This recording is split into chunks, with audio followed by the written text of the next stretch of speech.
ಮಾರ್ಗಶಿರ ಮಾಸ ವಿಷ್ಣು ಪ್ರಿಯ ಮಾಸ, ಅದರಲ್ಲೂ ಗುರುವಾರ ಬೃಹಸ್ಪತಿಯ ದಿನ, ಜ್ಞಾನ, ಧರ್ಮ, ಶ್ರೀಮಂತ ರಾಶಿಯ ಸಂಕೇತ. ಈ ಎರಡೂ ಸೇರಿದಾಗ ಲಕ್ಷ್ಮಿ ಕೃಪೆ ಸಾವಿರಗುಣ ಹೆಚ್ಚಾಗಿ ದೊರೆಯುತ್ತದೆ.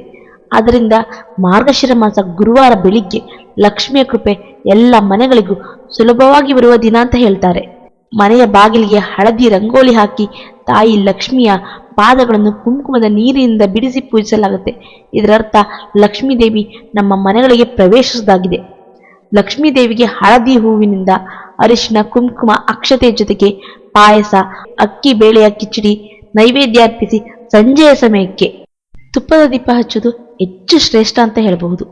ಈ ದಿನ ಹಚ್ಚುವ ಒಂದು ದೀಪ ಕೇವಲ ಬೆಳಕಲ್ಲ, ಮನೆಯಲ್ಲಿ ಶಾಂತಿ, ಆರೋಗ್ಯ, ಐಶ್ವರ್ಯದ ಸಂಕೇತವಾಗಿದ್ದು, ಇದರ ಜೊತೆಗೆ ಲಕ್ಷ್ಮಿ ಅಷ್ಟೋತ್ತರ ಪಠಣ ಮಾಡುವುದು ತುಂಬಾ ಹೆಚ್ಚು ಫಲದಾಯಕವಾಗಿದೆ. ಹೆಚ್ಚಾಗಿ ಲಕ್ಷ್ಮಿಯನ್ನ ಪೂಜೆ ಮಾಡುವುದು ಶುಕ್ರವಾರಗಳಲ್ಲಿ.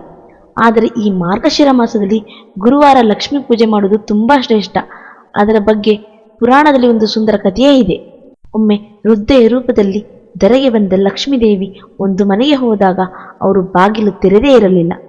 ಆದರೆ ಮತ್ತೊಂದು ಮನೆ ಸರಳ ಮತ್ತು ಬಡ ಕುಟುಂಬದವರಾದರೂ ವಿನಯದಿಂದ ಲಕ್ಷ್ಮೀ ದೇವಿಯನ್ನು ಒಳಗೆ ಆಹ್ವಾನಿಸಿದರು. ಅವರ ಮನೆಯಲ್ಲಿ ಅಲಂಕಾರ ಇರಲಿಲ್ಲ, ಸಾಧಾರಣ ದೀಪ ಮತ್ತು ಸ್ವಲ್ಪ ಹೂವು, ಆದರೂ ಮನಸ್ಸು ಶುದ್ಧ ಮತ್ತು ಭಕ್ತಿಯಿಂದ ತುಂಬಿತ್ತು. ಅದನ್ನು ಕಂಡ ಲಕ್ಷ್ಮೀ ದೇವಿ ಆ ಮನೆಗೆ ಆಶೀರ್ವಾದ ಕೊಡ್ತಾ ಹೇಳಿದಳು, ನೀನು ಗುರುವಾರ ನನ್ನನ್ನು ಸ್ಮರಿಸಿ ದೀಪ ಹಚ್ಚಿದರೆ ನಿನ್ನ ಮನೆಯಲ್ಲೇ ಐಶ್ವರ್ಯ ನಿಲ್ಲುತ್ತದೆ ಎಂದು.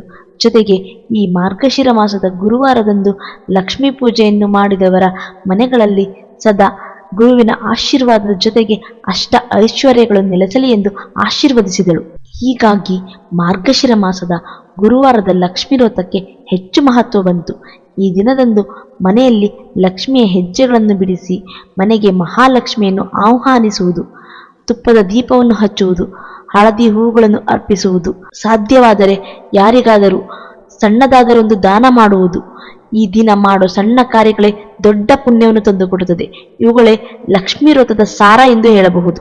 ಅದರಲ್ಲೂ ಇವತ್ತಿನ ಗುರುವಾರ ಲಕ್ಷ್ಮೀ ಪೂಜೆಗೆ ತುಂಬಾ ವಿಶೇಷ.